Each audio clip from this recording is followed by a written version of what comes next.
1946। Okay, 1946। Next question.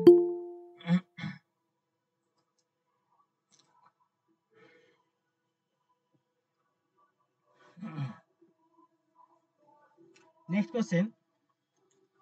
In which year Sachin Tendulkar awarded Bharat Ratna? Sachin Tendulkar কত সালে Bharat Ratna award পায়? Option দেব? না, সবাই দিয়ে দিয়েছে অ্যানসার। অপশন দিয়ে দিয়েছে, আচ্ছা উত্তর দিয়ে দিয়েছে তো। ইয়েস, 14।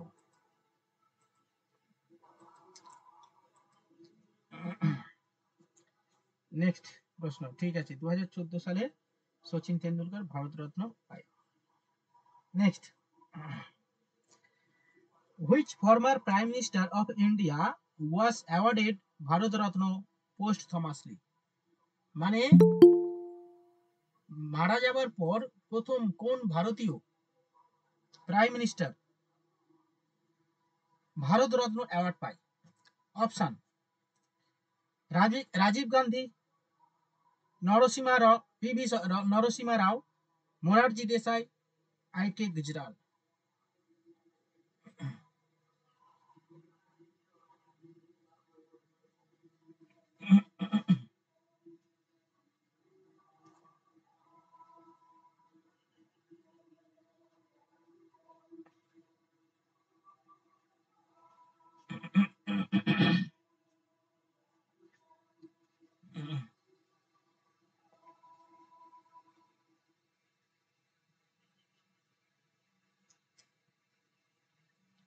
আচ্ছা, অ্যান্সার দিয়েছো কিন্তু প্রত্যেকে অ্যান্সার ভুল দিয়েছো। সঠিক কেন অ্যান্সার, স্যার? সঠিক অ্যান্সার হবে রাজীব গান্ধী। স্যার কেন নরসিংহ রাও তো পেলো ভারত রত্ন। বলছি দেখো, মানে পোস্টথমাসলি মানে মারা যাবার পর যাওয়ার পরই পেলেন। ভারত রত্ন পেয়েছে রাজীব গান্ধী 1991 সালে। ঠিক আছে, 1991 সালে রাজীব গান্ধী ভারত রত্ন পেয়েছে। ওকে, মানে টোটাল 7 জন prime minister Bharat Ratna award পায়। ওকে, টোটাল 7 জন prime minister Bharat Ratna award পায়। কারা কারা? প্রথমত জওহরলাল নেহেরু। জওহরলাল নেহেরু 1955 সালে ভারত রত্ন পায়। ওকে, নেক্সট লাল বাহাদুর শাস্ত্রী। লাল বাহাদুর শাস্ত্রী পায় 1966 সালে। ইন্দিরা গান্ধী পায় 1971 সালে। মোরারজি দেশাই পায় 1991 সালে। রাজীব গান্ধী পায় 1991 সালে। ওকে, অ্যান্ড গুলজারিলাল নন্দ ইনিও পায়, এবং হচ্ছে অটল বিহারী বাজপেয়ী 2015 সালে পায়। স্যার ইন্দিরা গান্ধী পাননি? না, ইন্দিরা গান্ধী পেয়েছে 1971 সালে। বললেন তো 71 সালে। স্যার আমার তো একটাই মনে হয় যে ইন্দিরা গান্ধী একমাত্র জীবিত অবস্থায় নিজেই নিজেকে দিয়ে দিয়েছে ভারত রত্ন। মানে উনি প্রধানমন্ত্রী থাকাকালীনই ওনাকে ওনার মানে পার্টি ওনাকে দিয়ে দিয়েছে ভারত রত্ন। হ্যাঁ, মানে উনি তখন টার্মে ছিলেন। আমি এটাই বলতে চাচ্ছি, একমাত্র উনি এভাবে পেয়েছেন। আমার মনে হচ্ছে নিজেই প্রধানমন্ত্রী নিজেই নিজেকে দিয়ে দিয়েছেন। ইন্দিরা গান্ধী ওই সময় অনেক কিছু করেছে। সে তো করেছে, উনি বিতর্কিত ছিলেন অনেক কিছু ব্যাপারেই, ইন্দিরা গান্ধী কিন্তু ন্যাশনাল জাতীয় জরুরি অবস্থা ঘোষণা করেছে নিজের জন্য। ঠিক আছে, নিজের জন্য। হ্যাঁ, ওই টার্ম বাড়িয়ে দিয়েছিলেন, 5 বছর থেকে 6 বছর করে দিয়েছিলেন। কিন্তু স্যার এটা নরসিংহ রাও কেন হবে না? নরসিংহ তো রিসেন্ট অ্যাওয়ার্ড পেলো নরসিংহ রাও। যদি পেয়ে থাকে আমাকে বলো। হ্যাঁ পেয়েছে তো, এই রিসেন্ট পেয়েছে তো। তিনি কি প্রথম পেয়েছিলেন? আপনি কি প্রথম বলেছেন? প্রশ্নটা কি বলেছিলাম? Which former prime minister of India was. হ্যাঁ প্রথম বলেছিলেন, প্রথম।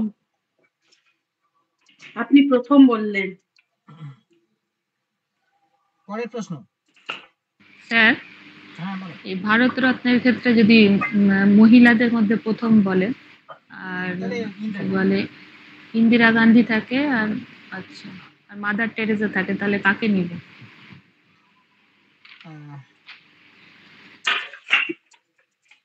মাদার টেরেসা কত সালে পাই? 1989 মাদার টেরেসা পাই হচ্ছে 1989, খুব সম্ভবত। আর ইন্দিরা গান্ধী তো হবে ওটা। প্রথম যদি বলে ইন্দিরা গান্ধী 1971 সালে, মাদার টেরেসা কত সালে? 69 69, হ্যাঁ 70 না 79 হবে। কোন একটা আমি 9 হবে, 69 ভাবছিলাম। হ্যাঁ 69 না 79 না 89 কিছু একটা। 79 স্যার, 79 হবে, আমি ভুল করে 69 ভাবছিলাম। ঠিক আছে 79, তাহলে 79 হলে 71 আর 79 ইন্দিরা গান্ধী পাবে।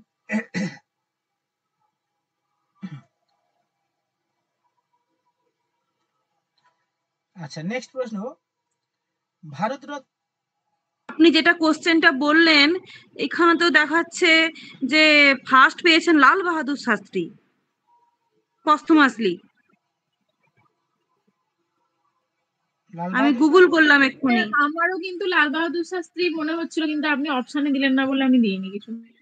আচ্ছা, ফার্স্ট কিন্তু লাল বাহাদুর শাস্ত্রী পেয়েছিলেন। লাল বাহাদুর আমি শাস্ত্রী কিন্তু টাইপও করেছিলাম স্যার, দেখলাম অপশনে নাই, তারপরে আবার ইরেজ করলাম। ওটা দিয়েছো কেউ? দাঁড়াও দেখি তো।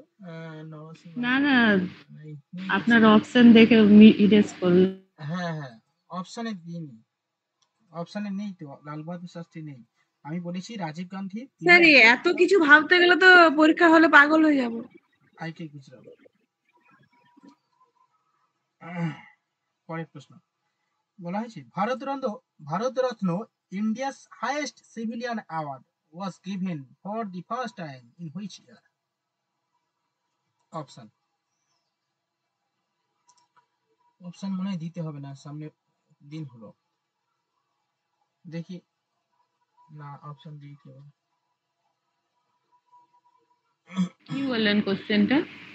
Bharat Ratna India's highest civilian award was given for the first time in which year? ইয়ার আমি শুনলাম কাকে, বাই মানে হুম, কাকে শুনলাম, এ বাবা। Which year?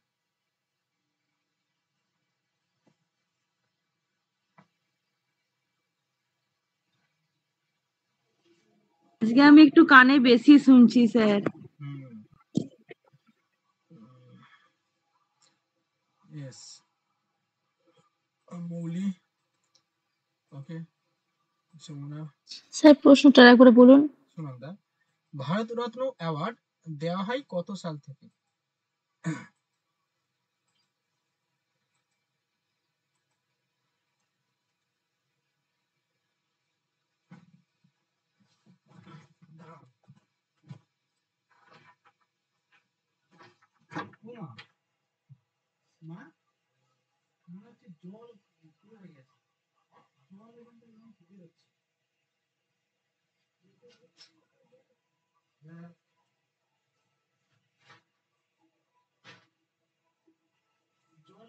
জল বেরিয়ে যাচ্ছে, আওয়াজ হচ্ছে,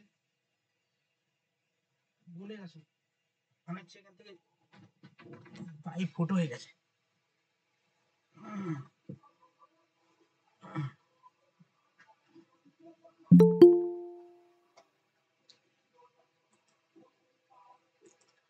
হয়েছে। আচ্ছা, নেক্সট প্রশ্ন, এবার একটু, who among the following was recipient the Bharat Ratna 2019 সালে কে ভারতরত্ন অ্যাওয়ার্ড পায়? অপশন, বিরাট কোহলি,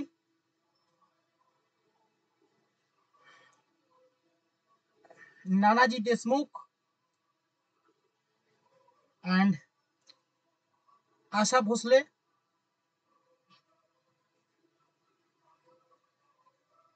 বলো এই কটার মধ্যে বলো।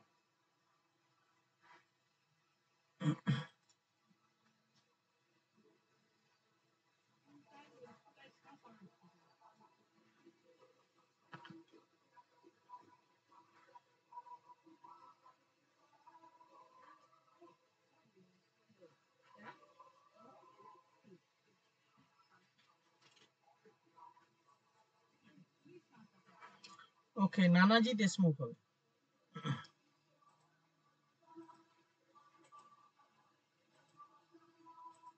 ঠিক। চলো পরের প্রশ্ন। The Nobel Prize in Economic Science was awarded to Sukumar Sen, Amartya Sen, দাদাভাই নওরোজি অ্যান্ড সবাই পারবে এখানে।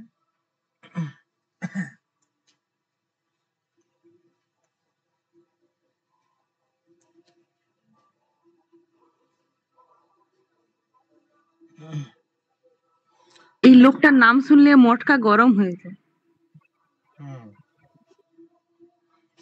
পুরানো লোক, অভিজ্ঞ ব্যক্তি, সমস্ত কিছু দর্শনের উপর টাকার কাঙাল, হ্যাঁ, নোবেল প্রাইজ বলছি টাকার কাঙাল। এত টাকা কি করে? ওরা কটা বউ আছে?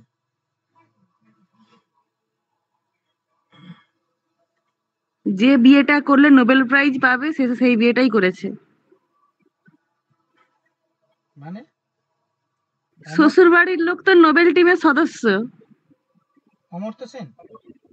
হ্যাঁ, ও, ওই কারণেই পেয়েছে ইকোনমিক ওয়েলফেয়ার। আচ্ছা, নেক্সট প্রশ্ন। How many category are there of Nobel prize? Nobel prize দেওয়া হয় কতগুলো ক্যাটাগরিতে? এটা সবাই পারবে আশা করি। অনেক প্রশ্ন নতুন নতুন, কিন্তু এটা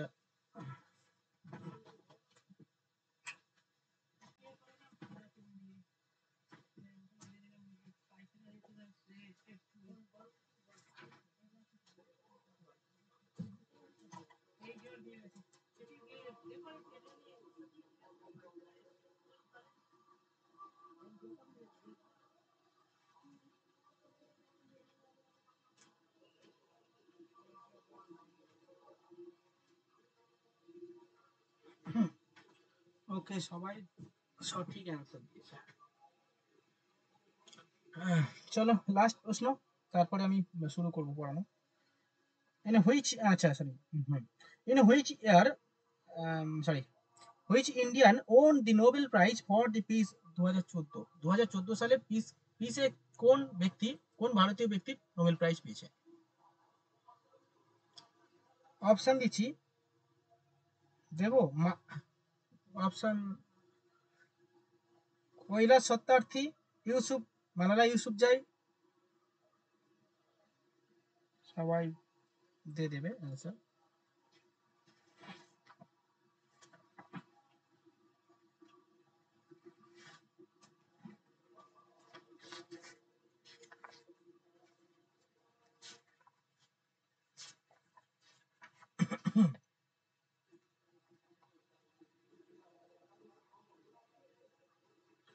ঠিক আছে, কৈলাস সত্যার্থী সবাই আনসার দিয়েছো। কারা কারা দিয়েছে দেখে নি। Moumita, Dalia, Nilanjana, Manjina, Mouli, Saheli, Sunanda. Okay everyone, very good. চলো শুরু করব নেক্সট আজকের টপিক, পলিটিক্যাল সায়েন্সের আজকের যে টপিকটা আমরা শিখবো। স্যার আমার কোশ্চেন ছিল পলিটি সাবজেক্ট চেঞ্জ করলেন কেন? আপনি তো অন্য দিয়েছিলেন এক্সামের জন্য। আরে ভাই, ওটা যেমন আছে ওটা তেমনই আছে। এই যে নেক্সট, আমি বলছি আপনি যেটা আগে দিয়েছিলেন ওখান থেকে কোশ্চেন করবেন না, যেটা আজকে দেখলাম ওখান থেকে কোশ্চেন বলুন। এখনো আমার টাইম আছে, তাহলে পড়তে পারবো। বলছি এই দেখো, আজকে যে টপিকটা দিয়েছি এটা হচ্ছে মানে স্কুল এসআই এর পরের যে মানে মক টেস্ট হবে সেটা, বুঝতে পেরেছো? আজকে তাহলে ওটাও সানডে হবে, সেটাও সানডে হবে? ভাই এরা কারা? আমি পেতনি, বলুন এবার। দেখো এখানে লেখা আছে সাব ইন্সপেক্টর অফ স্কুলের মেগা মক টেস্ট, কিন্তু আগে আজকের যে রবিবার হবে সেটা কিন্তু সাব ইন্সপেক্টর না, এটা হচ্ছে অল ওভার, মানে যারা সমস্ত ধরনের পরীক্ষা দেবে তাদের জন্য এইটা।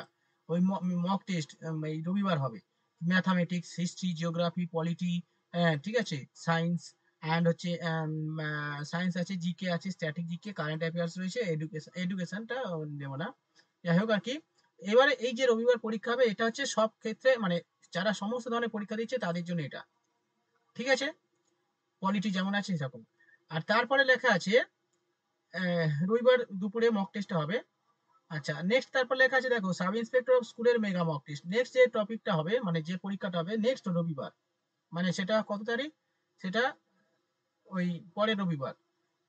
সেখানে বলা হয়েছে ম্যাথামেটিক্স টপিক বলা আছে, এডুকেশন টপিক বলা আছে, অ্যান্ড কারেন্ট অ্যাফেয়ার্স রয়েছে, আর পলিটি নতুন নতুন দুটো টপিক আছে, fundamental rights, duties and Ritz. বুঝতে পেরেছো? আচ্ছা, কিন্তু একজন নিচে ওই কোশ্চেন করলো আপনি 19 তারিখ লিখেছেন ওই জন্য বললাম। হ্যাঁ 19 তারিখে একটা পরীক্ষা হবে, সেটা তো এ পরীক্ষা। মানে যেটা আপনি আগে সিলেবাস দিয়েছিলেন তাই তো? হ্যাঁ হ্যাঁ। ঠিক আছে। আমি একটা কাজ করব, নতুন একটা যারা শুধু অনলি এসআই এর জন্য পরীক্ষা দেবে, অনেকে আছে যারা মানে শুধু এসআই এর জন্য পরীক্ষা দেবে, তাই আমার একটু গন্ডগোল হয়ে যাচ্ছে। বিষয়টা হচ্ছে মানে আমার একটু মানে আমি অনেকে এসআই এর জন্য ভর্তি হচ্ছে, কিন্তু সমস্যা হচ্ছে আমি তাদেরকে মানে তারা আছে সবকিছু পড়তে পড়তে তারা এইসব দিকে ডাইভার্ট হয়ে যাচ্ছে হয়তো, বুঝতে পারছি না। তো আমি একটা গ্রুপ শুধু অনলি এসআই যারা দেবে তাদের জন্য, আমি এটা পরে একটা করব, দেখি সময় করে একটা গ্রুপ করে দেবো। কারণ হচ্ছে ঠিক আছে সেখানে পরীক্ষাটা নেক্সট যে পরীক্ষাটা হবে শুধু এসআই পরীক্ষা হবে। বুঝতে পেরেছো? চলো বোঝা গেল প্রত্যেকে বুঝতে পেরেছো এভরিওয়ান? শুরু করি। দেখো আমাদের ইন্ডিয়ান কনস্টিটিউশন, ভারতবর্ষের সংবিধান, আমাদের ভারতবর্ষের সংবিধান হচ্ছে একটা ইউনিক কনস্টিটিউশন অল ওভার ইন্ডিয়াতে। কেন ইউনিক এবং তার মধ্যে একটা মানে ইউনিক কেন, কারণ হচ্ছে ইন্ডিয়ান যে কনস্টিটিউশন, এই কনস্টিটিউশন মানে ধার করা হয়েছে বিভিন্ন দেশ থেকে, ধার করা হয়েছে, ঠিক আছে? মানে এত দেশ মানে বিভিন্ন দেশ থেকে ধার করা হয়েছে, ধার করে করে করে করে এত বড় হয়ে গেছে, যেটা পৃথিবীর মধ্যে সব থেকে বড় কনস্টিটিউশন, লার্জেস্ট কনস্টিটিউশন, মানে ওয়ার্ল্ডের মধ্যে সব থেকে মানে largest constitution of the world, ঠিক আছে? এবং এই কনস্টিটিউশনটা মানে ভারতবর্ষের যে কনস্টিটিউশন, এই কনস্টিটিউশন যেমন খুব সহজ, মানে খুব মানে কি বলবো, খুব সহজ আবার খুব কঠিন, ঠিক আছে? এটাকে সংশোধন করা যেমন অতি সহজ, আবার সংশোধন করাও খুব কঠিন, ঠিক আছে? তো এই ভারতবর্ষের এই যে সংবিধান যখন প্রাথমিক পর্যায়ে তৈরি হয় আর কি, তো বিভিন্ন অনেক কত সাল থেকে তৈরি হওয়া শুরু হয় বলতো? কনস্টিটিউয়েন্ট অ্যাসেম্বলি গঠন হওয়ার পরে কতগুলো সভা হয়েছিল এই সংবিধান তৈরি করার জন্য? 11টা। ইয়েস, টোটাল 11টা সভা হয়েছিল। কত সালে শুরু হয়েছিল মনে আছে? 1946 সালে কত 9 তারিখ? ডিসেম্বর। 9 ডিসেম্বর। 9 ডিসেম্বর। হ্যাঁ 1946 সালে 9 ডিসেম্বর কোথায় হয়েছিল সভাটা? দিল্লির কনস্টিটিউশন অ্যাসেম্বলিতে। হ্যাঁ দিল্লির কনস্টিটিউশন অ্যাসেম্বলিতে, এই কনস্টিটিউয়েন্ট অ্যাসেম্বলিতে প্রথম সভা হয়েছিল 9 ডিসেম্বর 1946 সালে। এরপরে আর কি প্রায় 11টা সভা হয় এরকম, ঠিক আছে? এবং 11টা সভা টোটাল কতদিন সময় নিয়েছিল এই কনস্টিটিউশন তৈরি করতে? 2 বছর 2 বছর 11 মাস 18 দিন। হ্যাঁ 18 দিন। ঠিক। তো ওই 11টা সভা মিলে টোটাল 2 বছর সময় লেগেছিল, 2 বছর 11 মাস 17 দিন, প্রায় 3 বছর সময় লেগে গেছিল এই সংবিধানটা। স্যার 17 না 18? ওটা কন্ট্রোভার্সি আছে, কখনো কেউ 17 বলে, কেউ 18 বলে, ওটা একটা ভাবো, ওটাও কন্ট্রোভার্সি রেখে দাও, ওটা 17-18 ধরে রাখো, ঠিক আছে? কেউ বলে 17, কেউ বলে 18, ঠিক আছে? তো এরকম ব্যাপার ট্যাপার ওইভাবে চলবো। তো বিষয়টা হচ্ছে ওই 2 বছর 11 মাস 17 দিন সময় লেগেছিল, এবং টোটাল 11টা মানে তোমরা যারা লেখনি হালকা করে একটু নোট আউট করে নেবে, ঠিক আছে? মানে যে কথাগুলো বলবো সেই কথাগুলো প্রত্যেকটা মানে পরীক্ষায় আসার প্রশ্ন, ঠিক আছে?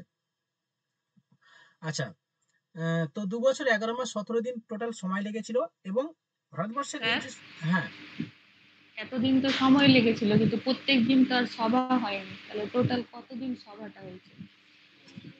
টোটাল 11টা অধিবেশনে। 11টা অধিবেশনে টোটাল কতগুলো, যেমন ধর আমাদের এই যে এখন যে পার্লামেন্টের 3টে অধিবেশন বসে, 3টে অধিবেশনে প্রত্যেক দিন কি আর ইয়ে হয়, মানে কাজ হয়? হ্যাঁ, আমি সেটাই বলছি, তো কতদিন তাহলে?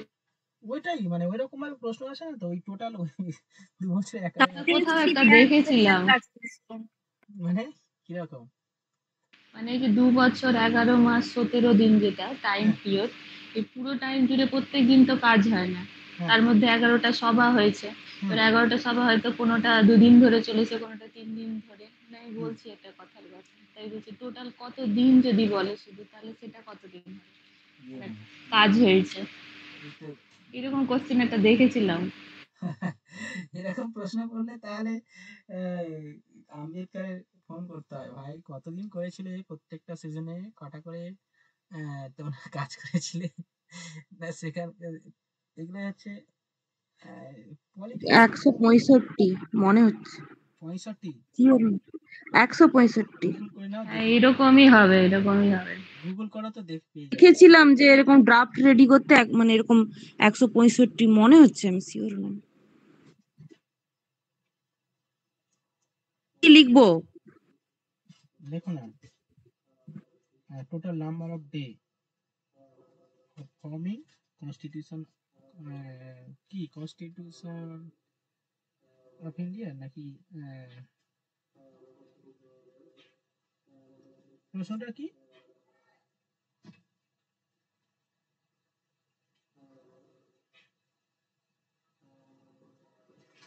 প্রশ্ন কি মমিতা বলো, যে টোটাল নাম্বার অফ ডে না টোটাল হ্যাঁ, নাম্বার অফ, হ্যাঁ, হ্যাঁ, দে। Total number of day forming constitution of India.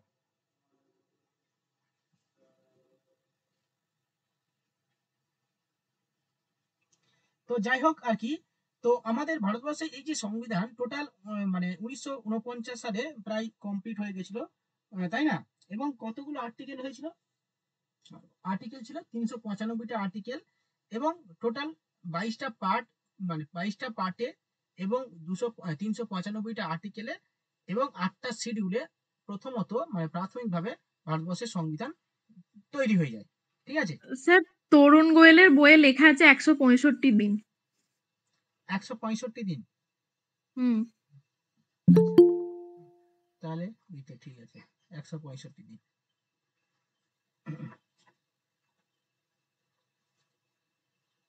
Sir এইগুলো মানে দেওয়া মানে ইউপিএসসি লেভেলের কোশ্চেন হয়ে যাবে। হুম, না এগুলো কিছু কিছু এরকম ফাটকা ফাটকা কোশ্চেন, ঠিক আছে, দিতেই পারে। আর কি আছে, 165 দিন।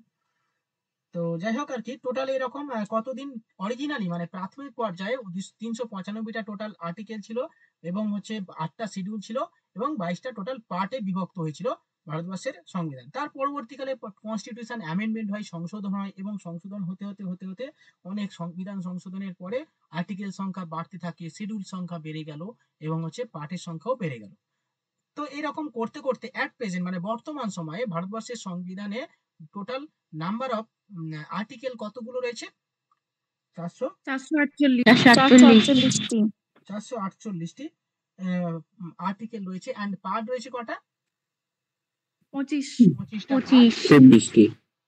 25টা পার্ট রয়েছে, এবং হচ্ছে শিডিউল সংখ্যা কতগুলো? 12। 12টি 12টা শিডিউল। শিডিউল। আগে 8টা ছিল, আর নতুন 4টে হয়েছে, 12টা শিডিউল হয়েছে। ঠিক আছে, তো এই গেল প্রথম পর্যায়ের একটা জেনারেল কনসেপ্ট।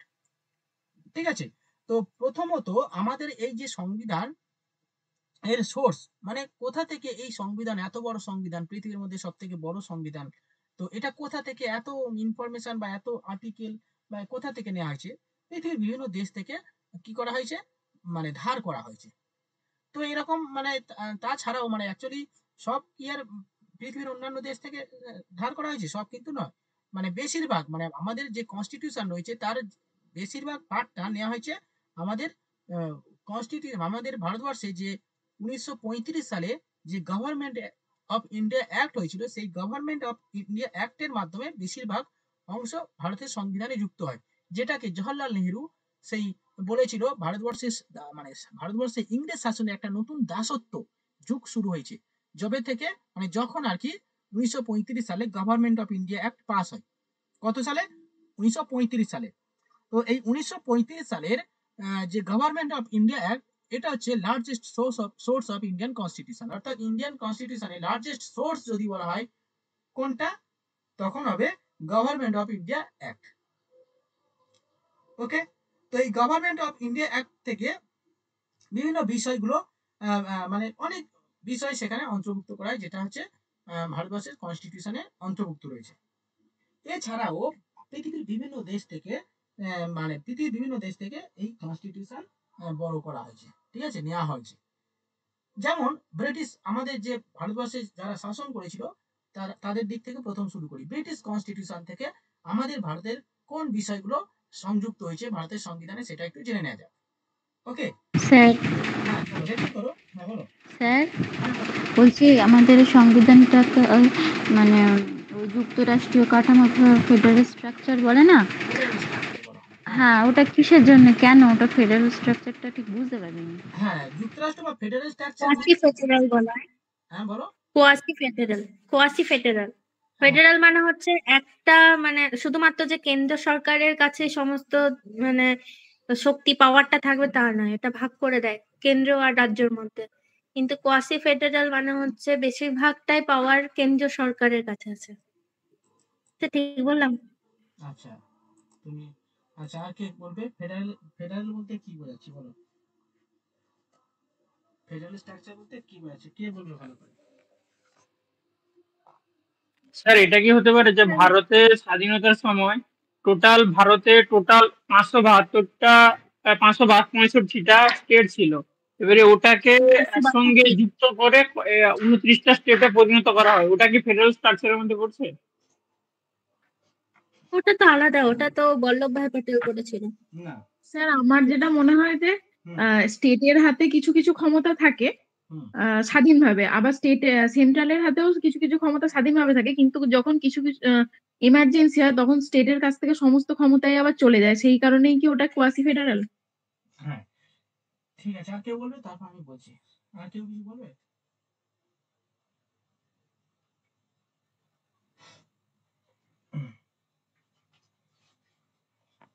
বলো মৌমিতা বলো, অনেকবার বলেছি তো এটা। ডালিয়া বলো। ও হ্যালো বাবুরা। যদি ভুল হয় বলতে ভয় পাচ্ছি। আরে ভাই এত ভয় क्यों पाता है, এখানে সবাই नहीं जानता। हाँ তুমি যা जो भी बोलता था वो भी सटीक जानता था। স্যার আমি সঠিকটা ভুলে যাবো, আপনার থেকে মমতা খুব ভালো বলে হিন্দি। बोलो जो भी মানে কি বলবো মাথায় আসছে বলে বলে ফেলো। বাংলায় বলে ফেলুন। বাংলায় বলে ফেলো। বাংলাই বলছি তো।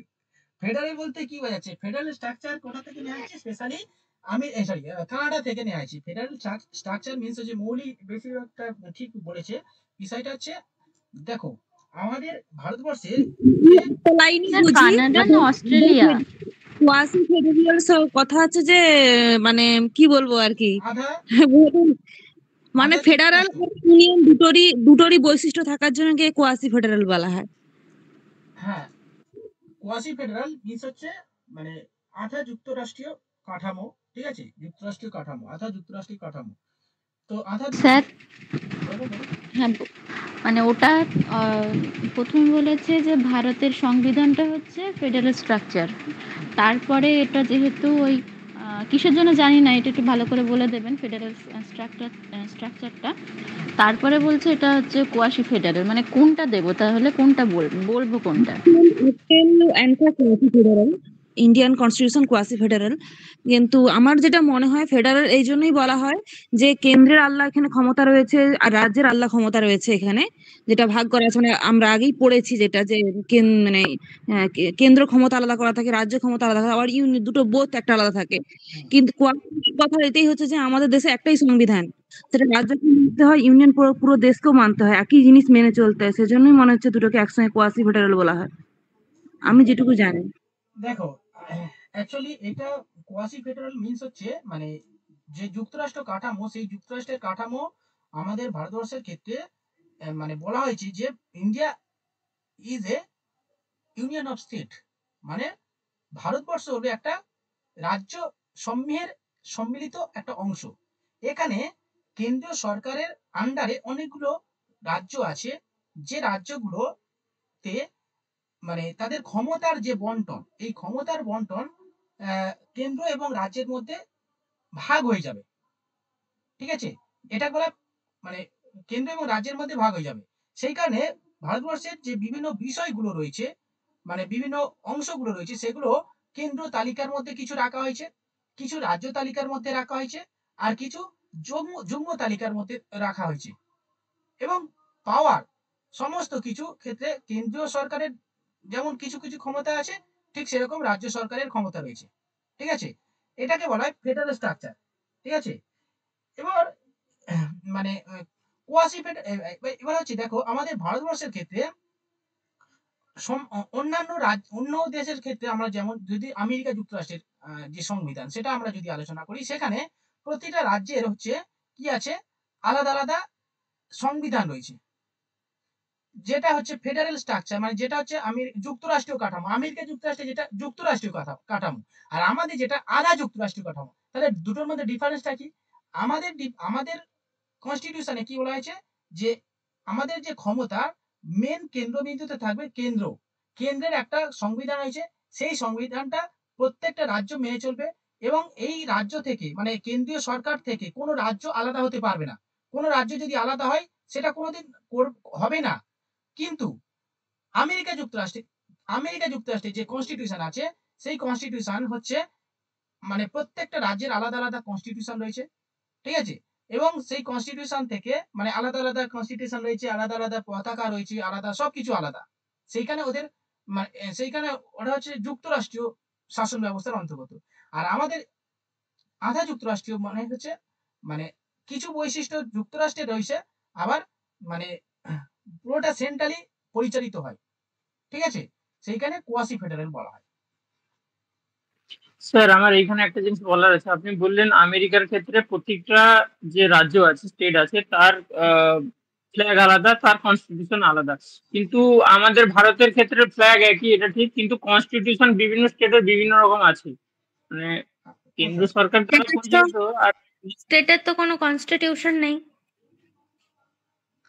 দেশে একটাই কনস্টিটিউশন, তবে আলাদা আলাদা কবে থেকে হলো? নেই বলেই তো আরো বেশি পাওয়ারটা কেন্দ্রের আছে।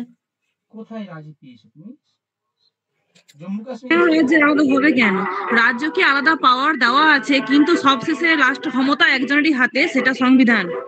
এবং আমাদের বলা হয়নি যে আরেকটা অবশিষ্ট ক্ষমতা, হ্যাঁ অবশিষ্ট ক্ষমতা, সেই অবশিষ্ট ক্ষমতা কিন্তু কেন্দ্রের হাতে রয়েছে। হ্যাঁ মানে অবশিষ্ট যে ক্ষমতাগুলো, ধরো কোনো কিছু বিষয় মানে বিতর্ক হলো, স্যার অ্যাকচুয়ালি আমাদের সংবিধানকে পুরোপুরি বুঝতে গেলে না আমাদের চুল পেকে যাবে মাথার, বুড়ো হয়ে যাবো, তো বুঝতে পারবো না। সেখানে দেখো এই যে এত প্রবলেম, এত সব অপরাধীরা সুপ্রিম কোর্টে গেলে এরা খালাস হয়ে যায়। কেন খালাস হয়ে যায়? এখানে মানে কোনো একটা যুক্তি দিয়ে যদি কেউ কিছু বোঝাতে যায়, অন্য যুক্তি দিয়ে আবার অন্য কেউ বুঝিয়ে দেবে, বলবে ভাই কেন এটা তো এখানে বলা আছে, তাহলে তুমি এটা এইভাবে করতে পারো না। মানবাধিকারের এখানে জায়গা চলে আসছে। হ্যাঁ, ওই যে বলছে না, চোরেরও সুস্থ হয় বেঁচে থাকার অধিকার আছে। তার মানে সে চুরি করলেও তারপর দেখতে হয় তার জীবন সংশয় কোনো না হয়। এত সহজ জিনিস, হ্যাঁ। সবেরই আর্টিকেল আছে, কি বলবো আর।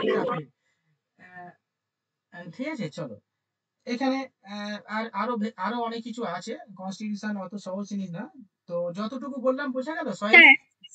স্যার আমার একটা কোশ্চেন আছে। 26শে নভেম্বর 1949-এ যখন আমাদের কনস্টিটিউশন বানানো কমপ্লিটই হয়ে গেছিল, তো আমরা 26শে জানুয়ারি 1950 পর্যন্ত কেন ওয়েট করেছিলাম? কারণ ওই 26শে জানুয়ারি লাহোরে পতাকা তোলা হয়েছিল না, সেই জন্য ওই দিনটাকে ইয়ে করার জন্য। লাল কেল্লাতে হ্যাঁ স্যার আরেকবার বলুন। বলে দাও বলো। কি লাল কেল্লাতে কবে পতাকা তুলে? কেল্লা না, লাহোর অধিবেশন, মানে প্রথম নেহেরু প্রথম পতাকা তুলেছে। লাহোরে পতাকা তুলেছিল না, লাহোর অধিবেশনে রাভি নদীর তীরে পতাকা তুলেছিল। সেই দিনটা প্রথম আমাদের পতাকা মানে স্বাধীনতা দিবস হিসেবে পালন করতো, তো সেই দিনটাকে স্মরণ করার জন্যই 26শে জানুয়ারি প্রজাতন্ত্র দিবস করে দেওয়া হলো ওটাকে। ওই দিনই সংবিধান টেক হয়ে গেল আমাদের, যে আমাদের দেশে রাজতন্ত্র খতম হয়ে প্রজাতন্ত্র শুরু হলো। সালটা 1929 সাল, ঠিক আছে। 1929 সালে তখন হচ্ছে আমাদের ভারতবর্ষের জাতীয় আন্দোলন একদম চরম পর্যায়ে পৌঁছে গেছে। মানে জওহরলাল নেহরু এবং নেতাজি সুভাষচন্দ্র বসু তখন ইয়াং জেনারেশন যারা দায়িত্ব নিয়েছিল ভারতবর্ষের কংগ্রেসের পরিচালনার কেন্দ্রবিন্দুতে ছিল। জওহরলাল নেহেরু এবং নেতাজি সুভাষচন্দ্র বসু মানে তখন স্লোগান তুলেছিল যে ভাই আমাদের স্বাধীনতা চাই, আমাদের স্বরাজ আর দরকার নাই, আমাদের পূর্ণ স্বাধীনতা লাগবে। আগেকার দিনের পুরানো লোকেরা, ওর বাবা মানে জওহরলাল নেহেরু, তারপরে মতিলাল নেহেরু, এই সমস্ত লোকেরা আগে স্বরাজ স্বরাজ করে লাফিয়ে আসতো। ঠিক আছে, তো তখন জওহরলাল নেহেরু কি করলো, নেতাজি সুভাষচন্দ্র বসু জওহরলাল নেহেরু বলছে আমাদের পূর্ণ স্বাধীনতা লাগবে, পূর্ণ স্বাধীনতা।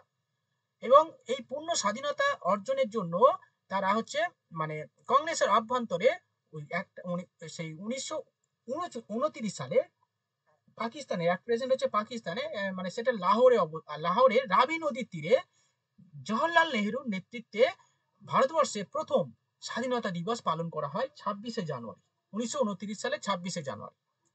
ঠিক আছে, এবং ওই দিনটাকে স্মরণ করে রাখার জন্য ভারতবর্ষের তুমি যেটা বললে, ওই দিনটাকে স্মরণ করে রাখার জন্য বা ওই দিনটাকে মানে করে রাখার জন্য, স্মরণীয় করে রাখার জন্য কি করা হলো, যে ভারতবর্ষে প্রতি বছর ওই 26শে জানুয়ারি ওই প্রজাতন্ত্র দিবস হিসাবে, মানে যেটা ভারতের সংবিধান কার্যকর হয়, অ্যাডপ্টেড হয়, কার্যকর হয় 1950 সালে 26শে জানুয়ারি দিনটাকে বেছে নেওয়া হয়েছে। ঠিক আছে, বোঝা গেল? স্যার অ্যাকচুয়ালি ওই 1929 সালে যখন পতাকা তোলা হলো তখন ওরা কিন্তু ওই 26শে জানুয়ারি, হ্যাঁ এটাই বলতে যাচ্ছিলাম, 1930 সাল থেকে ওটা প্রতি বছর স্বাধীনতা দিবস পালন করা হবে ডিসাইড করা হয়েছিল। তারপর তো আমাদের 15ই আগস্ট ঠিক হয়ে যখন হয়ে গেল, তারপরে 26শে জানুয়ারিটাকে ওরা প্রধানত দিবস হিসেবে টেক করে নিল ওটাকে। ঠিক বললাম তো? প্রত্যেকে, হ্যাঁ ঠিক আছে, ঠিকই বলেছো। চলো এবার চলো, আর কিছু আছে, এবার শুরু করি। এবার মানে একটু পড়াশোনা হোক নাকি? সবই পড়াশোনা হচ্ছে। হ্যাঁ শুরু করুন। চলো সহেলিক নাকি? হ্যাঁ চলো, ব্রিটিশ কনস্টিটিউশন ভারতবর্ষের যে সোর্স, লেখো ব্রিটিশ কনস্টিটিউশন থেকে কোন পার্টটা নেওয়া হয়েছে।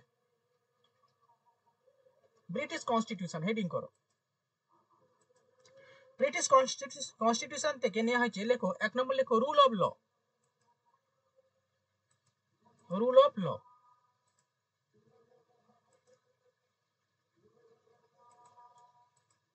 আইন সংক্রান্ত বিষয় নেওয়া হয়েছে।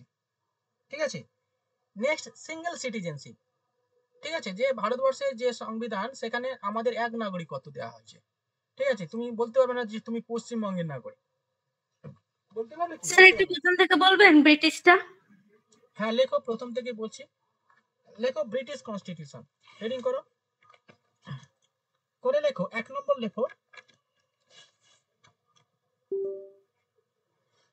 Rule of law. Okay, British constitution,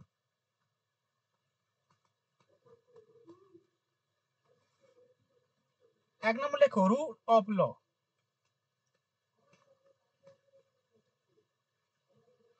okay, next লেখো সিঙ্গেল সিটিজেনশিপ। হয়েছে?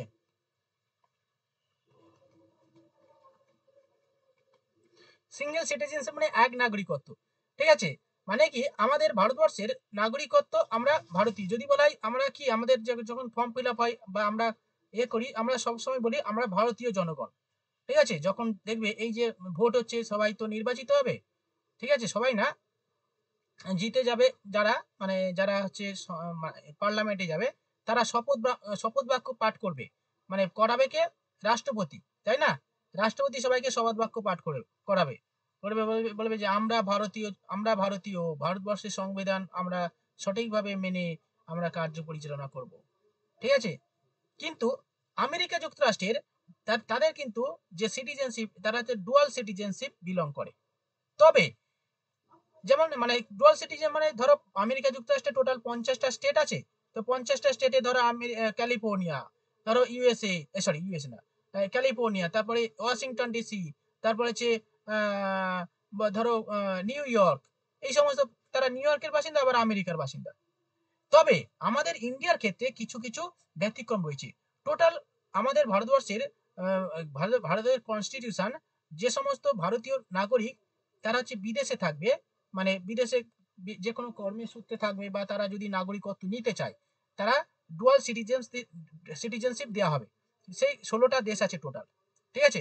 এই 16টা দেশে যারা মানে বসবাস করবে তাদেরকে দ্বিনাগরিকত্ব মর্যাদা দেওয়া হবে। কিরকম মানে কি কি দেশ সেগুলো, তার মধ্যে মানে কিছু বন্ধুত্বপূর্ণ দেশ যারা রয়েছে, মানে সবই বন্ধুত্বপূর্ণ দেশ এই 16টা দেশ যারা রয়েছে, যেমন ধরো স্যার হ্যাঁ মানে তারা ভারতীয়, যদি চাকরির ক্ষেত্রে তারা বিদেশে মানে ওই সমস্ত দেশে থাকে, তাদেরকে শুধু ওই দ্বিনাগরিকত্ব দেওয়া হবে? হ্যাঁ হ্যাঁ যেমন তাদের জন্য প্রযোজ্য? তাদের জন্য প্রযোজ্য, মানে না সেই সমস্ত দেশে যারা যাবে, যেমন ধরো হ্যাঁ, সেই সমস্ত দেশে। আমাদের তো এমনি সিঙ্গেল সিটিজেনশিপ আপনি বললেন, হ্যাঁ বাইরে ওরা চাকরি ক্ষেত্রে যদি যায় ওখানে থাকে, তাহলে ওদেরকেই শুধু দ্বিনাগরিকত্ব দেওয়া হবে ওই ওই সমস্ত দেশের ক্ষেত্রে শুধু, তাই তো? একদম হ্যাঁ হ্যাঁ আমাদের ইন্ডিয়ান নাগরিক যেমন ও থাকবে, ঠিক সেরকম ধরো আমেরিকা যুক্তরাষ্ট্রে কেউ যদি যায়, যেমন ধরো আমাদের সেই অনেকে আছে না, যেমন ধরো কি বেশ বলে না এইসব আর্টিস্ট দুই একটা নাম বলে না, আমেরিকায় গিয়ে থাকে, কানাডা কুমার, অক্ষয় কুমার, কানাডা কুমার বলে। অক্ষয় কুমার, তারপরে ধরো ওই কে ওই মেয়েটা আলিয়া ভাটেরও আছে বাইরে। হ্যাঁ, শুধু শুটিং করতে ওরা এখানে আছে। প্রিয়াঙ্কা না চোপড়া। না, প্রিয়াঙ্কা চোপড়া। তো হ্যাঁ এরা কিন্তু মানে ভারতের নাগরিক, প্লাস হচ্ছে অন্যান্য অস্ট্রেলিয়া আমেরিকা, তারপরে হচ্ছে ধরো ফ্রান্স বা হচ্ছে রাশিয়া, এইরকম কিছু কিছু দেশ আছে যে সমস্ত স্যার আমার একজন পরিচিত, ও মানে আমেরিকায় থাকে, মানে এতে থাকে, আমেরিকায় থাকে তো, এখন কানাডায় ট্রান্সফার হয়ে গেছে। তো আমি শুনলাম যে ওর মানে বেবি হয়েছে, তো শুনলাম যে বেবি ওখানেই নিয়েছে যাতে ওরা ওখানকার সিটিজেনশিপ পেয়ে যায়। এটা কি মানে সত্যি হয়? একদম মানে এখানে বেবি ওখানে বেবির থ্রু মানে ওরা নেবে সিটিজেনশিপ, এমনি ওদেরকে দিচ্ছিল না সিটিজেনশিপ। হ্যাঁ হ্যাঁ একদম। এই সিটিজেনশিপ নেওয়ার ক্ষেত্রে আরো অনেক মানে অনেক ইন্টারেস্টিং বিষয় আছে। যেমন ধরো তুমি ধরো আমেরিকায় যাচ্ছ, ঠিক আছে, আমেরিকায় যেতে যেতে ধরো কোনো মানে তোমার প্লেনে তোমার বাচ্চা জন্ম হয়ে গেল, ঠিক আছে, মানে ধরো তুমি ইন্ডিয়া ক্রস করে পাকিস্তান ক্রস করে চলে যাচ্ছ, ঠিক আছে, ধরো সৌদি আরবে যাচ্ছ, সৌদি আরবে তোমার বাচ্চার জন্ম হলো, ঠিক আছে। হ্যাঁ স্যার, প্লেন ওই সময় যে স্টেটে মানে যে কান্ট্রিতে থাকবে আকাশে ওরা অবশ্যই সেই কান্ট্রি সিটিজেনশিপ পেয়ে যাবে। হ্যাঁ সেই কান্ট্রি সিটিজেনশিপ পেয়ে যাবে, ঠিক আছে। ধরো এরকম মানে খুব ইন্টারেস্টিং বিষয় আছে সিটিজেনশিপের ক্ষেত্রে, ঠিক আছে। তুমি ধরো এরকম মানে এরকম নেওয়ার ইচ্ছা আছে নাকি আপনার? বাচ্চাটা পাবে না ওই বাবা মাটাও পেয়ে যাবে? বাচ্চা পাবে, বাবা মা না। বাচ্চা পাবে, বাচ্চা থ্রু বাচ্চার গার্ডিয়ান হিসেবে বাবা মাও পেয়ে যাবে। না বাচ্চা পাবে, এবার বাচ্চার বাবা মা ধরো যদি মানে ইয়ে করে তখন হবে, বাচ্চা পাবে, বাচ্চার মা পাবে। স্যার আমি ওই মানে দাদাটার ক্ষেত্রে শুনলাম যে ওর বেবি ও এখানে করতে চায় না, ওখানেই জন্মগ্রহণ করবে যাতে ওর বেবির থ্রু ওরা পেয়ে যায়। বেবি তো পাবেই, বেবির গার্ডিয়ান হিসেবে ওরাও পেয়ে যাবে। হ্যাঁ সেটা হবে হয়তো, কিছু ধরো কিছু রুলস আছে সেক্ষেত্রে কি ওই ইন্ডিয়ান নাগরিক যেটা সেটা কি বাতিল হয়ে যাবে নাকি থাকবে? না অবশ্যই থাকবে, অবশ্যই থাকবে। যদি ওই 16টা দেশের মধ্যে যদি হয় তাহলে অবশ্যই থাকবে। অনেকে তো আবার বিদেশি ছেলে বা বিদেশি মেয়েকে বিয়ে করে নেয় যাতে করে ওখানে নাগরিকত্ব পেয়ে যায়। এবার দেখো সেটা হতে পারে, সিটিজেনশিপ নিয়ে মানে হতে পারে অনেক ক্রাইটেরিয়া আছে। যেমন ধরো আমাদের ভারতবর্ষে এখন যদি কেউ এসে 5 বছর থাকে তাহলে আমাদের ভারতীয় নাগরিক হয়ে যাবে, ঠিক আছে। এটা আবার কিছু কিছু মানে দেখো এই নাগরিকত্বের জন্য অনেক আইন তৈরি করা হয়েছে, ঠিক আছে, মানে অন্যান্য দেশেও যেমন রয়েছে আমাদের ভারতবর্ষেও ঠিক সেরকম রয়েছে। সিটিজেনশিপের ক্ষেত্রে অনেক মানে অ্যামেন্ডমেন্ট হয়। যেমন ধরো এই যে আমাদের নতুন সিটিজেনশিপের মানে 1955 সালে আমাদের যে সিটিজেনশিপ অ্যাক্ট হয়েছিল সেই আইন অনুযায়ী মানে সবকিছু হয় আর কি। ওকে, তো বর্তমানে এই যে সিটিজেনশিপ অ্যাক্ট হলো না 2019 সালে ওই কি বেশ বলে সিএএ, ঠিক আছে। যেমন ধরো বিভিন্ন দেশ থেকে যারা আসবে মানে আমেরিকা না, পার্শ্ববর্তী আফগানিস্তান, পাকিস্তান, বাংলাদেশ, এই সমস্ত দেশ থেকে যারা আসবে তাদেরকে নাগরিকত্ব দেওয়া হবে। ওদের তো দেওয়া হবে না, বুদ্ধিজম লেখা ছিল, বুদ্ধিজম, জৈনিজম, আরো কারা আছে এই ধর্মের যারা থাকবে তাদেরকে নাগরিকত্ব দেওয়া হবে। হ্যাঁ ওইটাই মানে 4-5টা এরকম ছিল রিলিজিয়াস, তাদেরকেই দেওয়া হবে। চলো এবার নেক্সট চলো। মোটামুটি নিপীড়িত সংখ্যালঘু হতে হবে, যারা টর্চার হচ্ছে ওখানে থেকে কষ্টে আছে তাদেরকে দেওয়া হবে, সংখ্যালঘুদেরকে দেওয়া হবে। নেক্সট দেখো ক্যাবিনেট। এটা ব্রিটিশ থেকে নেওয়া হয়েছে ক্যাবিনেটটা। হ্যাঁ ক্যাবিনেট সবই ব্রিটিশ থেকে ক্যাবিনেট সিস্টেম। ক্যাবিনেট বলতে বাইক্যামেরালটা বলছেন? হ্যাঁ। নেক্সট লেখো রিটস। রিটস রিটস মিন্স হচ্ছে, আমি পরের দিন পড়াবো, মানে রিটস আতি পড়ান না স্যার, একটু বলে দিন একটা লাইন। কি বলতো, ধরো আমাদের কনস্টিটিউশনে আমাদের ভারতীয় নাগরিকদের জন্য কিছু মানে মৌলিক অধিকার, ফান্ডামেন্টাল রিট পড়ানো হয়ে গেছে স্যার, এদের সবাইকে রিট পড়ানো হয়ে গেছে, যদি একবার নিউজের ছাড়া। হ্যাঁ হ্যাঁ হয়ে গেছে, মনে করতে পারছি না, হয়ে গেছে।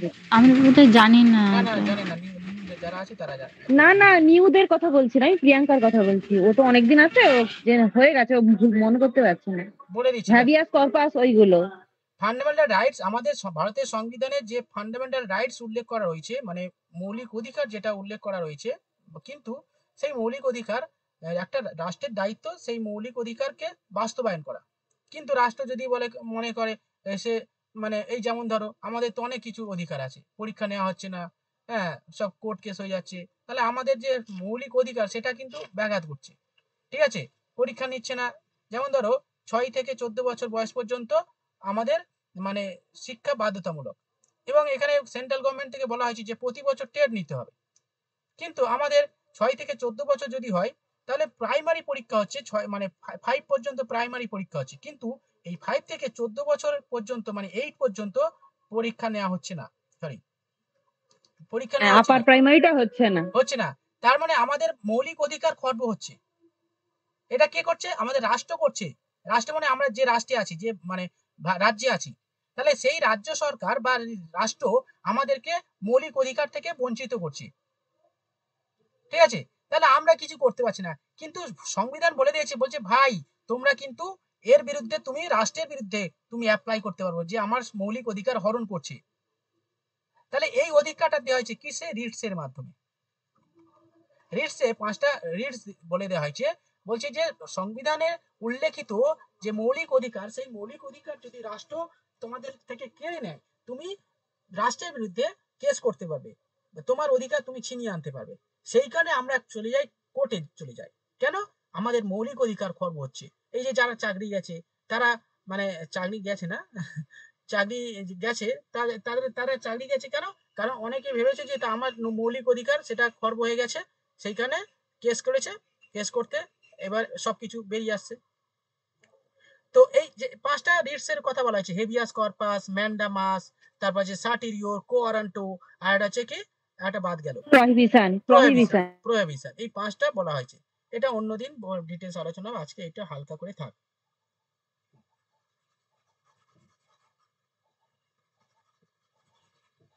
আচ্ছা চলো নেক্সট। নেক্সট লেখো, মানে দ্বিকক্ষ বিশিষ্ট আইনসভা, লেখো বাইকামারাল সিস্টেম, কামারাল, CAMERAL। আর লিখছি না, কারেন্ট চলে গেল নাকি? এই যা,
দেওয়া আছে, কোনটা কার উপর ডিপেন্ড করে থাকবে? যখন রাজ্য ও আচ্ছা। পুরোপুরি সামলাতে পারবে না তার জন্য তো প্রেসিডেন্ট রুল আছে, আচ্ছা তাই না? যখন রাজ্য ব্যবস্থা পুরোপুরি ভেঙে যাবে তখন প্রেসিডেন্ট রুল তো জারি হয় এই জন্যই। হ্যালো, শোনা যাচ্ছে? কারেন্ট চলে গেছিল। হ্যালো বাবুরা, শোনা যাচ্ছে? হ্যাঁ হ্যাঁ হ্যাঁ Yes, স্যার। sir. আপনি চা খেয়ে এলেন, এনার্জি নিয়ে এলেন। হ্যাঁ, আর এইদিকে সব কি আর এনার্জি, শুনতে পাচ্ছ তো? আমাদেরকে কারেন্টের বাহানা দিলেন, আপনি চা খেয়ে চলে এলেন। হ্যাঁ, চা নয় স্যার, বাহানা মেরে সঙ্গে টুক করে একটু ফোন করে চলে এলো। হ্যালো বেবি, আমি এখন পড়াচ্ছি, তুমি ঘুমিয়ে যাও, পরে ফোন করবো। তুমি করতে না এরকম? তোমার বর করতে না এরকম? একদম করতাম না, মানে চুটিয়ে করতাম। 3 মাস ছিল মাঝে টাইম। 3 মাস ফাটিয়ে দিয়েছে তো প্রেম। একদম আচ্ছা, ইয়ার কি ইয়ার কি হয়েছে? লাইফে একটা প্রেম ভালো করে করবো না, তাই না?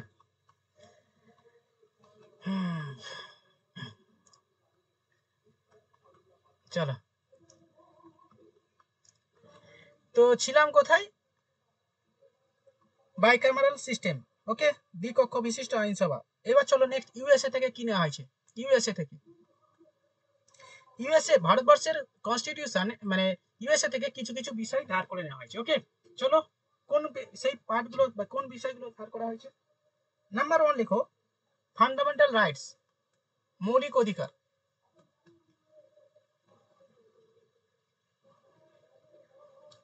Fundamental rights. নেক্সট লেখো জুডিশিয়াল রিভিউ, জুডিশিয়ারি বিষয় দেখো, judiciary, judiciary. Next judiciary review,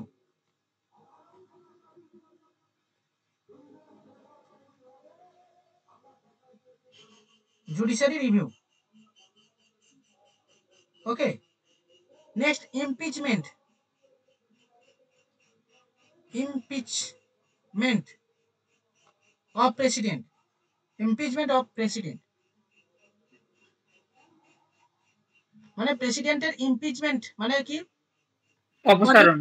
হ্যাঁ, পদত্যাগ মনে হয়। হ্যাঁ, অপসারণ রাষ্ট্রপতি করতে পারে। পদত্যাগ করলে উপরাষ্ট্রপতির কাছে জমা দিতে পারে, তাই তো? না, পদত্যাগ আর ইমপিচমেন্ট আলাদা জিনিস। প্রাইম ইমপিচমেন্ট মিনিস্টার ধরো ইমপিচ জোর করে সরিয়ে দেওয়া, জোর করে সরিয়ে দেওয়া। হ্যাঁ, কোনো প্রবলেম ধরো রাষ্ট্রপতি কোনো সমস্যা তৈরি করলো, ঠিক আছে, বা সংবিধান বিরোধী কোনো কাজ করলো, তাহলে সংবিধান বিরোধী কোনো কাজ করলে তাহলে রাষ্ট্রপতিকে মানে তার পদ থেকে সরিয়ে দেওয়ার ক্ষমতা রাখে পার্লামেন্ট। এটা নেওয়া সরিয়ে দিলে তাহলে ওই পেনশনটা যেটা পায় সেটা তো পাবে না, পাবে? পেনশন পাবে কিনা বলতে পারবো না, সরিয়ে দেওয়া যায়, ঠিক আছে। সরিয়ে দিয়ে যায়, কিন্তু ওরকম অপমান করে তো মনে হয় বার করা যায় না।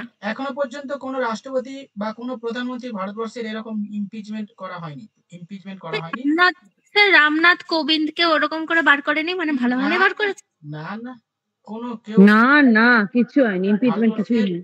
এটা ভারতবর্ষের যে কনস্টিটিউশন। যার টার্ম শেষ হয়ে গেছে আবার অন্যজন চলে গেছে। হ্যাঁ, এখানে সবাইকে সম্মান দেয়। পাকিস্তানের মতো প্রধানমন্ত্রীকে জেল দেওয়া হয় না, প্রধানমন্ত্রীকে ফাঁসি দেওয়া হয় না ভারতবর্ষে। এটা হচ্ছে ভারতের কনস্টিটিউশন। স্যার প্রধানমন্ত্রীকে জেল দেওয়ার জন্য নয়, জেল দেওয়ার মতো কাজও তো করতে হবে। এখানকার রাষ্ট্রপতি গুলো ভদ্র মানুষকেই করা হয়। হ্যাঁ অবশ্যই, রাষ্ট্রপতি প্রধানমন্ত্রী সবাই বলো, আমাদের ভারতবর্ষে কোন রাষ্ট্রপতি খারাপ আর কোন রাষ্ট্রপতি প্রধানমন্ত্রী খারাপ, সবাই ভালো। এবারে পলিটিক্যালি জওয়াহরলাল নেহরু, হ্যাঁ জওয়াহরলাল নেহরু হ্যাঁ নিজে প্রধানমন্ত্রী হওয়ার জন্য অনেক কিছু করেছে। এবার সেরকম দেখতে গেলে রাজীব গান্ধী বাদে পুরো গান্ধী পরিবারই এরকম করেছে। সবাই করেছে, টুকিটাকি সবাই করেছে স্যার। হয়েছে? স্যার এই প্রধানমন্ত্রীটা কোথায় আছে? হ্যাঁ এই প্রধানমন্ত্রী এটা কারোর থেকে নেওয়া হয়েছে কোনো সংবিধান থেকে? প্রধানমন্ত্রী বা রাষ্ট্রপতি? না, প্রধানমন্ত্রী বা রাষ্ট্রপতি এরকম না, এগুলো হচ্ছে আমাদের ভারতবর্ষের সঙ্গে সবই আসছে, দাঁড়াও আসছে, আস্তে আস্তে সব বলে দিচ্ছি কোথা থেকে কি নেওয়া হচ্ছে। ইমপিচমেন্ট প্রেসিডেন্ট, আচ্ছা নেক্সট দেখো, নেক্সট দেখো removal supreme court and high court, supreme court and high কোর্টের জাজ, সুপ্রিম কোর্ট এবং হাইকোর্টের যে জাজ রয়েছে তাদের রিমুভাল করার পাওয়ার রয়েছে এই ইউএসএ থেকে নেওয়া হয়েছে।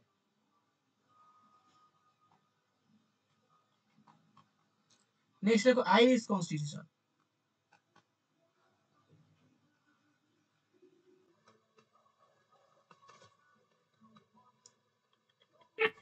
স্যার মেনটাই তো বললেন না আপনি, প্রস্তাবনাটা প্রিয়াম্বলটা তো ওখান থেকেই নেওয়া হয়েছে মাধ্যমিক। হ্যাঁ প্রিয়াম্বেলটা বলা হয়নি না, প্রিয়াম্বল ইউএসএ। ওটা বলা হয়নি না, লেখো প্রিয়াম্বেল,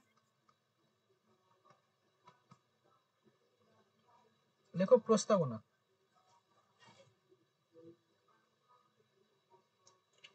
নেক্সট লেখো আইরিশ কনস্টিটিউশন, ডিপিএসপি,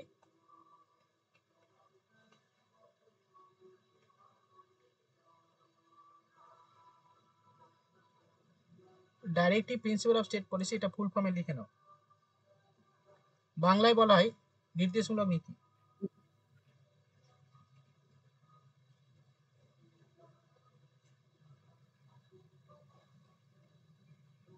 হয়েছে। নেক্সট লেখো নমিনেশন, লেখো রাজ্যসভায়, রাজ্যসভায় নমিনেশন, নমিনেশন অফ রাজ্যসভা, লেখো nomination of Rajya Sabha, nomination of Rajya Sabha, কতজন নমিনেশন হয় রাজ্যসভাতে? 243, না, তবে 500, 250 হুম, কি বললেন? রাজ্যসভায় নমিনেশন হয় কতজন? আরে নমিনেশন হয় মানে ওই যেটা 14 জন নমিনেশন করা হয় টোটাল কতজনকে? 545 হয় মনে হয় টোটাল। রাষ্ট্রপতি দ্বারা রাজ্যসভায় নমিনেটেড হয় কতজন মেম্বার? সেটাই তো বলছি তখন থেকে। হ্যাঁ বলো, কোথায় শুনতে পাইনি? 12 + 2 14, এখন আবার 2 জন উঠে গেছে স্যার। 12 জন। হ্যাঁ 12 হবে, রাজ্যসভায় 2 জন উঠে গেছে এখন, অ্যাংলো ইন্ডিয়ানটা ওটা উঠে তো গেছে। লোকসভা। ওটা লোকসভা। ও হ্যাঁ, ওটা টোটাল হবে। 12 হবে। মেথড অফ প্রেসিডেন্স, লেখো method of election of president, method of election of president, method of election of president.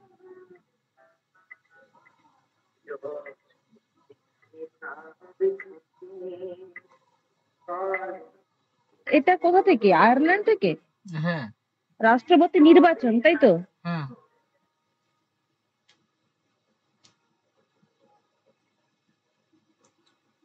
Canada.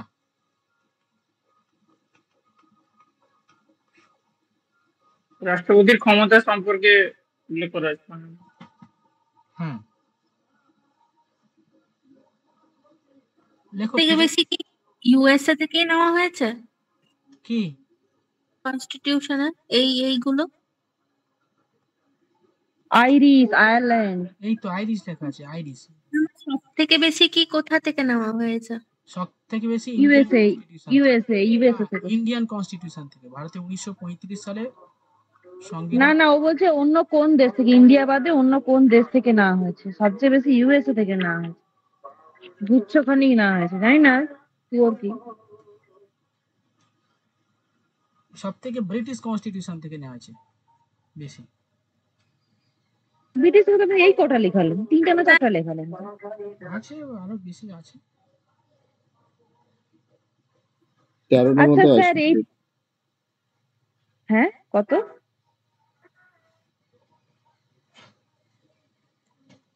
British থেকে নেওয়া হয়েছে, অনেক কিছু নেওয়া হয়েছে। আচ্ছা কোথায় ছিল? কানাডা থেকে। স্যার আমি একটা কোশ্চেন করছি, এর রাষ্ট্রপতিটা আয়ারল্যান্ড বললেন, তাহলে পিএমটা কোথা থেকে হবে? এটা পিএম ইউকে? হ্যাঁ স্যার, ওটাই আমি জিজ্ঞাসা করছিলাম যে প্রধানমন্ত্রী বা রাষ্ট্রপতি ওটা কোথা থেকে? পিএমটা কি ইউকে? প্রধানমন্ত্রী আর দাঁড়াও, এটা ইয়ে তো প্রশাসনিক বিষয় তো, এটা তোমার এই ইউএসএ থেকে নেওয়া হয়েছে। ইউএসএ থেকে তো আপনি বললেন যে ওই ইমপিচমেন্টটা। আরে ইমপিচমেন্ট কি হয়েছে? ইমপিচমেন্ট কোথা থেকে নেওয়া আছে? ওটা বললাম ইউএসএ না?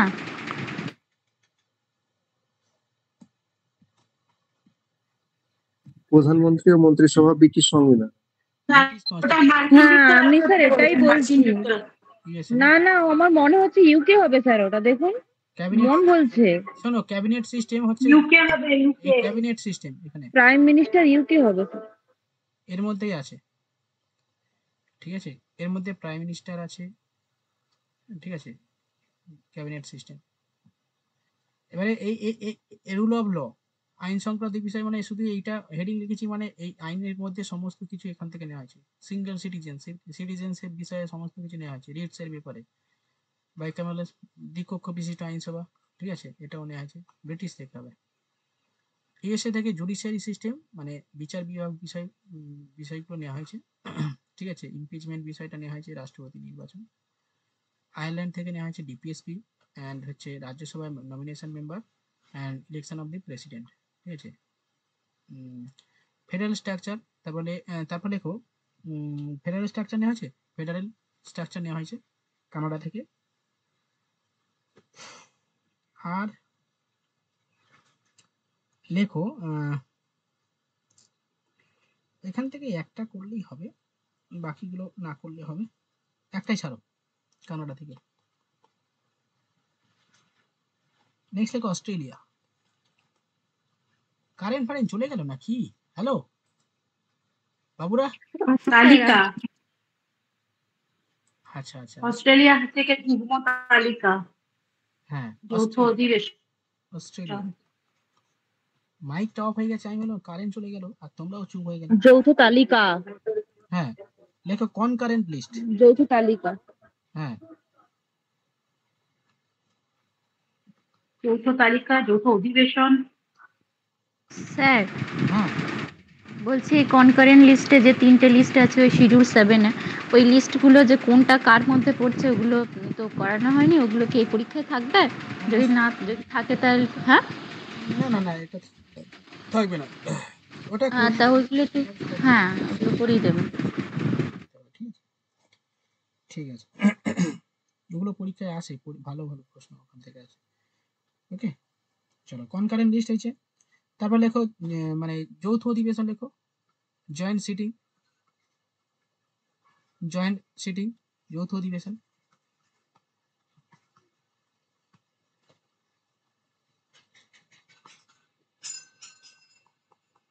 ঠিক আছে, যৌথ অধিবেশন।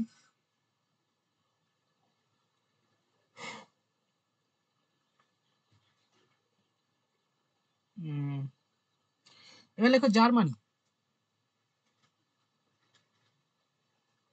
জার্মানি থেকে কি নেওয়া হয়েছে? জরুরি অবস্থা। জরুরি অবস্থা, জরুরি অবস্থা। ইয়েস। আর জরুরি অবস্থা চলাকালীন মৌলিক অধিকার রদ। হ্যাঁ, জরুরি অবস্থা, ইমার্জেন্সি এবং এমার্জেন্সি চলাকালীন ফান্ডামেন্টাল রাইটস রিমুভ করা হয়েছে, ঠিক আছে। ফান্ডামেন্টাল রাইটস, ঠিক আছে, যখন ডিউরিং এমার্জেন্সি, ঠিক আছে। লেখো removal of fundamental rights during emergency.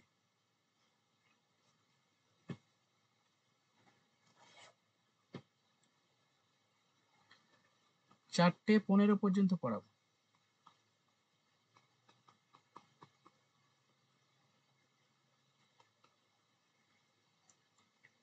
Next USSR. USSR USSR মৌলিক কর্তব্য। Russia, duty Soviet Russia. হ্যাঁ বলো। মৌলিক কর্তব্য। সে পুরো নামটা মৌলিক কর্তব্য পঞ্চগড়। লেখো সোভিয়েত, সোভিয়েত কনস্টিটিউশন লেখো। Fundamental duties, fundamental duties. 5 year plan. হ্যাঁ 5 year plan, 5 year plan.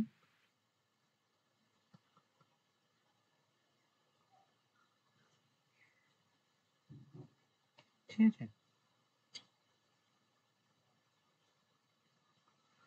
Next লেখো ফ্রেঞ্চ। এর মধ্যে কি প্ল্যানিং হলিডে আর পড়ছে জার্মানির ওখান থেকে যেটা নেওয়া হয়েছে? আরে plan holiday, planning holiday, plan holiday ওটা একটা কনসেপ্ট। ওই 66 থেকে 69 যুদ্ধ চলছিল তখন। হ্যাঁ ওটা ওটা ইন্দিরা গান্ধীর ক্রিয়েশন। সেটাই, রাশিয়া থেকে নেওয়া হয়েছে। তার মানে ভাব, বুঝতে পারছো, এরকম সেই বোকা বোকা প্রশ্নগুলো কিন্তু প্রথমে যারা আসে তারা সবাই করে, মানে যারা নতুন নতুন, মনে আছে? হ্যাঁ এরকম মানে এরকম আপনি তাকে ভুলতে পারছেন না, বুঝতে পারছেন? কাকে? আপনি তাকে ভুলতে পারছেন, আপনি যার নাম ভাবছেন। না না, এটা সবাইয়ের ক্ষেত্রে ভাই, তোমরা কি কম করেছো? মানে অনেকে আছে, অনেকেই করেছে কিন্তু বোকা বোকা কোশ্চেন, এটা হয় সবাইয়ের ক্ষেত্রে হয়। কিউরিওসিটি। সেও আপনাকে লুকিয়ে লুকিয়ে স্টপ করে, আর আপনি তার কথা সারাদিন ভেবে যান। কি বলছে, কার কথা? ওই যে মমতা যা স্ক্রিনশট পাঠিয়েছিল আপনাকে। ও আচ্ছা আচ্ছা আচ্ছা, বুঝলাম। French constitution. আচ্ছা, এখান থেকে সাম্য, মৈত্র, স্বাধীনতা লেখো। Liberty, equality and fraternity. সাম্য, মৈত্র এবং স্বাধীনতা। ঠিক আছে, এই বিষয়টা নিয়ে হয় তিনটে। লিবার্টি, ওই তো ফ্রান্স থেকে, ফ্রান্সের কনস্টিটিউশন থেকে নেওয়া হয়েছে। ফ্র্যাটার্নিটি। হ্যাঁ, এই মানে ফ্রান্সের বর্তমান রাষ্ট্রপতির নাম কি বলো তো? অ্যাটাল, গ্যাব্রিয়েল অ্যাটাল। অ্যাটাল তো প্রধানমন্ত্রী। অ্যাটাল প্রধানমন্ত্রীর নামে তো স্যার জিজ্ঞেস করলেন। প্রধান না, রাষ্ট্রপতি। রাষ্ট্রপতি কে? ম্যাক্রন, রাষ্ট্রপতি ম্যাক্রন। হ্যাঁ, ইমানুয়েল ম্যাক্রন। আর প্রধানমন্ত্রী অ্যাটাল। হ্যাঁ, গ্যাব্রিয়েল অটল। আর রাশিয়ার রাষ্ট্রপতি, সবগুলো জেনে নেওয়া হোক। পুতিন। Vladimir Putin. কানাডার রাষ্ট্রপতি জাস্টিন ট্রুডো। অস্ট্রেলিয়ার রাষ্ট্রপতি, অস্ট্রেলিয়ার প্রধানমন্ত্রী হবে ওই মেয়েটা গো। মেয়েটার নাম হচ্ছে, মেয়েটা ছিল, এখন আছে মেয়েটা, নিউজিল্যান্ডের। অ্যালবানিজ মেয়ে না ছেলে স্যার? ওই এই বিশ্বকাপে এসেছিল পুরুষ প্রধানমন্ত্রী। হ্যাঁ, এই পুরুষ আছে, মানে এটা মেয়ে না, এটা নিউজিল্যান্ডের মেয়ে প্রধানমন্ত্রী আছে। ওই সেই অ্যান্থনি। হ্যাঁ, অস্ট্রেলিয়ার নামটা কি গো? অস্ট্রেলিয়ার প্রধানমন্ত্রীটা অ্যান্থনি কি আছেন? অ্যান্থনি। আয়ারল্যান্ড না, আয়ারল্যান্ড বাদ দাও, ইউএসএ তো সবাই জানো।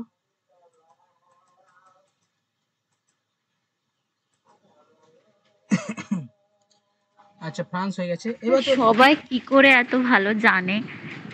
সবাই জানে, তুমিও জেনে যাবে, চাপ নেই। সবাই কি সুন্দর করে বলছে সবকিছু, তার ফটাফট বলে দিচ্ছে।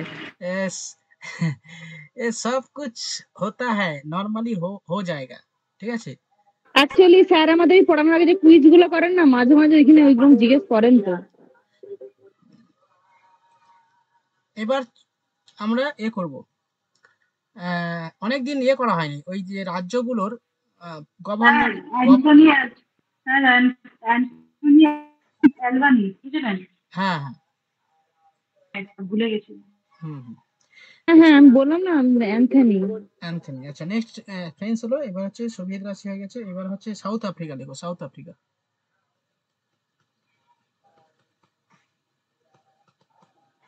সংবিধান সাউথ আফ্রিকাতে কি নিয়ে আছে? ওই আপনার সংস্করণ সংবিধান অ্যামেন্ডমেন্ট। লেখো অ্যামেন্ডমেন্ট। সংবিধান যে আমরা সংবিধান যে সংশোধন করি, অ্যামেন্ডমেন্ট। অ্যামেন্ডমেন্ট। আচ্ছা অ্যামেন্ডমেন্ট কত নম্বর আর্টিকেলে বলা হয়েছে বলে দাও। 368 ভেরি গুড। 368 হ্যাঁ 368। স্যার প্রথম কবে করা হয়েছিল জানি, 1951 সালে ভূমি ও রাজস্ব, তাই তো? হ্যাঁ 1951 সালে ভূমি ও রাজস্ব। স্যার ওই আইপিসি কি বলা হয়? Indian panel code. Indian panel না, Indian penal code. Indian penal code মানে কি? মানে ইন্ডিয়ান পিনাল কোড ভারতীয় হচ্ছে কি বেশ ওটা ইন্ডিয়ান, আরে ওইটা সেই আইন সংক্রান্ত একটা ইন্ডিয়ান পিনাল কোড বলে একটা আইন সংক্রান্ত একটা অ্যাক্ট, ঠিক আছে, যে অ্যাক্টের মাধ্যমে মানে নিজেই অ্যাক্ট। এটা মানে এমনি কি স্যার, এমনি একটা বইয়ের মধ্যে আমি দেখেছিলাম যে কোশ্চেন ছিল আর্টিকেল আর ইন্ডিয়ান আইপিসি এর ইয়ের মধ্যে পার্থক্য কি? এটা ক্রিমিনাল কোড, একটা ক্রিমিনালদের এ করার জন্য, ফাঁসি দেওয়ার জন্য। ওই আর্টিকেল থাকে না, একমাত্র পুলিশ বিভাগে এইটা থাকবে, তারাই এইগুলো কাজ চালাবে। ইন্ডিয়ান পিনাল কোড মানে হচ্ছে ধরো ওই যে বলে না তোমার এত নম্বর, সেই সিনেমাতে ছিল না 300 এত নম্বর ধারাতে মৃত্যুদণ্ড দেয়া হলো, ঠিক আছে, যাবজ্জীবন কারাদণ্ড দেওয়া হলো এত নম্বর আইপিসি ইন্ডিয়ান পিনাল কোড অনুযায়ী, ভারতীয় দণ্ডবিধি, যেটাকে বাংলায় বলে ভারতীয় দণ্ডবিধি। মানে এর সাথে সংবিধানের কোনো সং নেই তো? অবশ্যই আছে, সংবিধানের সঙ্গে আছে। সংবিধানের বাইরে হচ্ছে যে বিশেষত যে যে মানে জুডিশিয়ারি সিস্টেম, মানে জুডিশিয়ারি বিচার ব্যবস্থার ক্ষেত্রে এই ইন্ডিয়ান পিনাল কোডের আর্টিকেল গুলো উল্লেখ করা হয়েছে। আচ্ছা স্যার 1951 সালে ভূমি ও রাজস্ব যেটা বললো ওটা কি স্যার বললো, ওটা কোশ্চেনটা ঠিক বুঝতে পারলাম না। রাজীব বললো না প্রথম যে কনস্টিটিউশন অ্যামেন্ডমেন্ট করা হয় 1951, ফার্স্ট অ্যামেন্ডমেন্ট হয়েছিল 1951, ভূমি রাজস্বকে নিয়ে এটা অ্যামেন্ডমেন্ট করা হয়েছিল। আচ্ছা লাস্ট, বেশি সময় নেই, চলো লাস্ট জাপান থেকে নেওয়া হয়েছে। দেখো জাপান থেকে কি নেওয়া হয়েছে? সুপ্রিম কোর্টের কার্যক্রম চালানোর নিয়ম, নির্দিষ্ট পদ্ধতি, হ্যাঁ procedure established by law. Japan থেকে হ্যাঁ স্যার আরেকটা আছে মনে হচ্ছে, আমি ঠিক জানি না, তো এমসিকিউ তে দেখছিলাম ওই আমাদের ফান্ডামেন্টাল রাইটস এর একটা পার্ট আছে সম্ভবত আর্টিকেল 32 মেবি, শিওর নই, ওটাও কিন্তু না হয়েছে। Procedure established by law।